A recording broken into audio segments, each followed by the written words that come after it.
सुकमा से आ रहे जहां पे नक्सलियों ने की युवक की हत्या। पुलिस मुखबिरी के शक में युवक की हत्या की है। चिंता गुफा थाना क्षेत्र के गहर दुलेड़ गांव की पूरी घटना बताई जा रही है। 31 साल के युवक मड़कम हडमा की हत्या से इलाके में हड़कंप मचा है। बीती रात नक्सलियों ने युवक को अगवा किया था। आज गांव के करीब युवक का शव बरामद हुआ है। नक्सली वारदात के बाद गांव में दहशत का माहौल है। नक्सली गांव के 123 मोबाइल भी जब्त करके ले गए हैं। तो देखिए नक्सलियों की बौखलाहट है। जिस तरीके से एक के बाद एक नक्सलियों के खिलाफ ये ऑपरेशन हमारे सुरक्षा बल चला रहे हैं, उसी की बौखलाहट है। सलीम शेख ज्यादा जानकारी के साथ जुड़े हैं। सलीम, नक्सलियों की बौखलाहट नहीं कहेंगे, यहाँ पे पुलिस मुखबिरी के शक में एक युवक को पहले अगवा किया जाता है और फिर उसे मौत के घाट उतार दिया जाता है।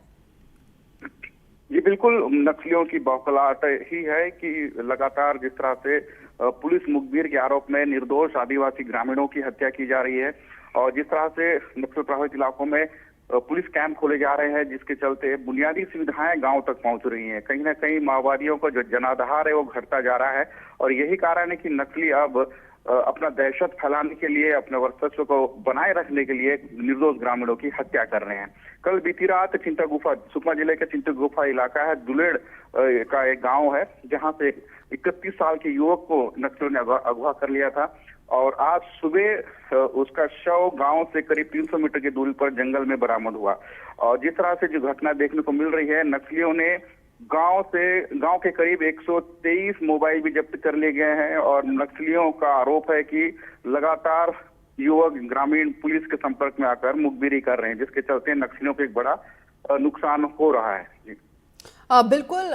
वैसे तो खैर हमारे सुरक्षा बल तमाम ऑपरेशंस जो नक्सलियों के खिलाफ चला रहे हैं उसमें सफलता हासिल हो रही है। जीरो कैजुअलिटी के साथ सफलता को ऑपरेशन को अंजाम दिया जा रहा है। लेकिन ये जो ऐसी छुटपुट घटनाएं सामने आ रही है, ये कहीं ना कहीं चिंता का विषय है। फिलहाल ये बताइए जरा गांव में क्या स्थिति है? देखिए, फिलहाल अभी जो गांव जो है बेहद संवेदनशील इलाका है और दुर्गम होने की वजह से वहां तक अभी तक पुलिस नहीं पहुंच पाई है। और चूंकि गांव के आसपास के जो 7 गांव है, वहां से जो मोबाइल जब्त कर लिया जाने से भी ग्रामीणों से संपर्क नहीं हो पा रहा था। लेकिन वहां से 5 से 6 किलोमीटर की दूरी पर हाल ही में एक पुलिस कैंप खोला गया है और पुलिस लगातार संपर्क करने की कोशिश कर रही है ग्रामीणों से, लेकिन फिलहाल अभी संपर्क नहीं हो पाया। लेकिन फिलहाल पुलिस का दावा है कि देर रात तक शव को अपने कब्जे में ले लिया जाएगा। उसके बाद ही परिजनों से संपर्क कर आगे की जो भी घटना हुई है उसकी जानकारी ली जाएगी। चलिए, बहुत बहुत शुक्रिया सलीम शेख विस्तार से जानकारी देने के लिए। पार्लर में हालात ये हैं कि अगर जननी एक्सप्रेस में रखे फिनाइल का इस्तेमाल नर्स ने कर लिया तो जच्चा बच्चा दोनों ही खतरे में पड़ सकते हैं। ये खुलासा खुद स्वास्थ्य विभाग ने किया। कलेक्टर रुचिका चौहान के निर्देश पर जिला स्वास्थ्य विभाग के नोडल अधिकारी आईपी निवारी 108 जननी एक्सप्रेस का औचक निरीक्षण करने के लिए निकले। निरीक्षण के दौरान वो देखकर खुद चौंक गए। किसी एम्बुलेंस में एक्सपायरी डेट की फिनाइल थी तो कहीं ऑक्सीजन सिस्टम खराब पड़ा हुआ था। सीएमओ साहब के निर्देश थे कि नियमित इनका निरीक्षण करते रहें। उसी उद्देश्य से कल निरीक्षण किए गए थे। जो कमियां मिली हैं उनमें सुधार के लिए एमडी मैडम को भी चिट्ठी लिखी जाएगी। आज शायद संभवतः हम लोग आज चिट्ठी लिख देंगे और सुधार तो हमने कल ही करा दिया था। किस तरह की कमियां? तो किसी गाड़ी में टायर घिसे हुए थे तो कभी दुर्घटना हो सकती थी, तो हमने टायर कल ही चेंज का बोला है। और किसी में फिनाइल वगैरह एक्सपायरी डेट की थी तो वो कल ही चेंज करवाई। और एक गाड़ी में ड्रेसिंग का सामान थोड़ा कम था तो कल ही ये कमियां पूर्ति करा दी गई हैं और ये आगे से ना मिले इसके लिए एमडी मैडम को चिट्ठी लिखी जा रही है। देवश्री माली इस खबर पर हमारे साथ जुड़ रहे हैं। देव, एक कमी नहीं थी, कमियों का भंडार यहाँ पर देखा गया। एक्सपायरी डेट की फिनाइल थी, ऑक्सीजन सिस्टम खराब था। यहाँ पर जो एक्सप्रेस वो यहाँ पर लोकेशन का जो पायलट था वो बताया जा रहा है कि उसको इतनी जानकारी नहीं थी, लॉगबुक अधूरी थी। ये तमाम दिक्कतें, लापरवाही तो शुरू से ही थी, अब जरूर इसको ठीक करने की बात की जा रही है। बिल्कुल बिल्कुल। देखिए, ये एक एम्बुलेंस में सारी खामियां नहीं थी, बल्कि हर एम्बुलेंस में जो 108 एम्बुलेंस चेक की गई, हर एम्बुलेंस में कोई ना कोई खामी निकली। एक में अगर फिनाइल खराब थी तो दूसरे में जो सर्जरी का सामान है, जो फर्स्ट एड दिया जाता है, वही पर्याप्त मात्रा में नहीं था। किसी का ऑक्सीजन सिस्टम खराब था तो किसी के टायर ही लायक नहीं थे कि गांव से अगर जल्दबाजी में लाई जा रही किसी महिला को प्रसव पीड़ा हो रही है और उसको जल्दी हॉस्पिटल पहुंचाना है तो वो पहुंचा पाएंगे। तो ये खामियां बहुत ही गंभीर है और बड़ी चिंता की बात भी है, क्योंकि अक्सर देखने में आया है कि गांव से जब महिला को लेके प्रसव के लिए अस्पताल निकलती है तो कई बार ऐसी सिचुएशन होती है कि पेन ज्यादा होने लगता है और गाड़ियों में भी प्रसव कराना पड़ता है, या उन्हें और तरह के ब्लीडिंग वगैरह के कॉम्प्लिकेशन होने लगते हैं। तो उनको ट्रेंड भी होना चाहिए और उसमें पर्याप्त मात्रा में ड्रेसिंग का सामान भी होना चाहिए, लेकिन उनमें कुछ भी नहीं पाया गया। यानी जिसके जिम्मे है जननी योजना की जो एम्बुलेंस है, जो जिसके हवाले जो है ना महिलाओं की जच्चा और बच्चा के जीवन की सुरक्षा है, वो खुद ही बीमार स्थिति में है तो वो उनकी सुरक्षा कैसे करेगी? ये जो है आप खुद ही इसकी जो है रियलिटी चेक में एक बार देख सकते हैं। तो ये बहुत गंभीर मामला है कि जितनी भी एम्बुलेंस चेक की गई उसमें एक भी ओके रिमार्क वाली नहीं मिली। ये बात ठीक है कि अब प्रशासन कह रहा है कि हम उनको ठीक करा देंगे, हम चिट्ठी लिखेंगे, हम ये सब कुछ करेंगे। अब एक गाड़ी के तो टायर ही इतने खराब थे कि अब मैं आपको बता दूं कि गांव से लाना होता है इसमें ज्यादातर महिलाओं को, और टायर खराब हैं, हालत सीरियस है, और अगर उसकी गाड़ी के टायर जवाब दे जाते हैं, बस्ट हो जाते हैं, पंचर हो जाते हैं तो कोई बड़ी दुर्घटना हो सकती है। ये तो नोडल अधिकारी खुद भी बोल रहे हैं।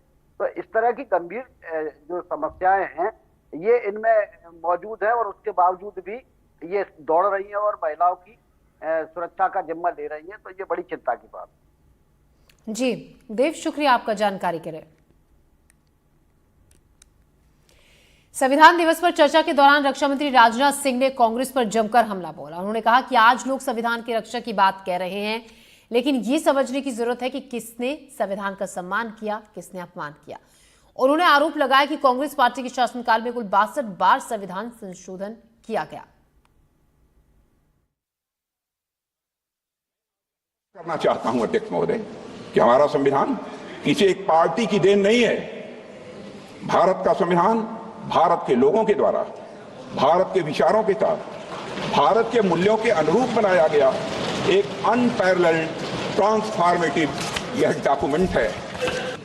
अध्यक्ष महोदय, जहां देश के शीर्ष पद को प्राप्त करने के लिए जन्म की पहचान मायने न रखती हो, यह है हमारा संविधान।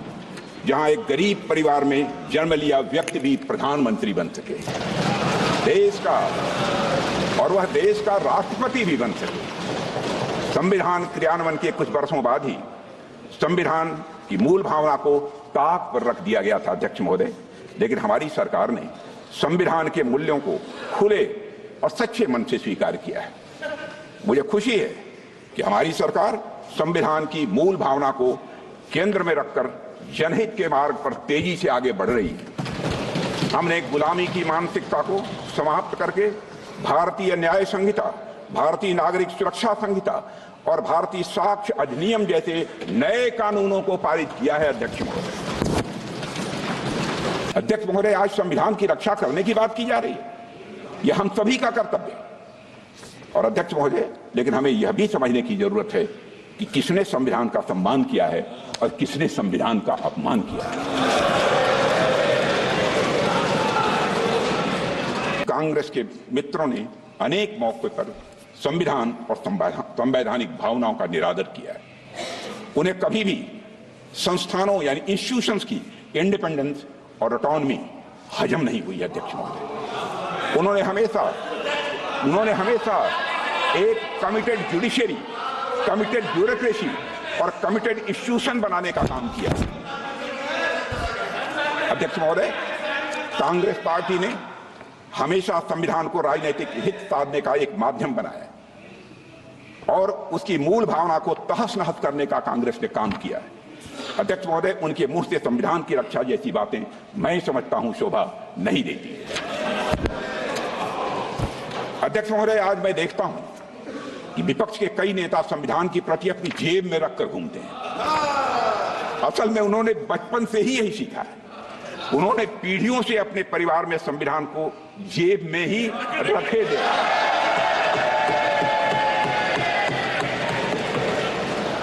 लेकिन अध्यक्ष महोदय, भारतीय जनता पार्टी संविधान को सिर माथे पर लगाती है। हमारा कमिटमेंट संविधान के प्रति पूरी तरह से साफ है। हमने कभी भी किसी इंस्टीट्यूशन की इंडिपेंडेंस और ऑटोनॉमी के साथ खिलवाड़ नहीं किया। एक भी कोई ऐसी मिसाल नहीं मिली।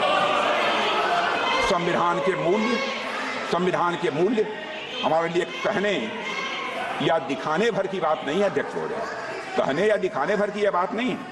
संविधान के मूल्य, संविधान के द्वारा दिखाया गया मार्ग, संविधान के सिद्धांत हमारे मन में, वचन में, कर्म में हर जगह दिखाई पड़ेंगे अध्यक्ष।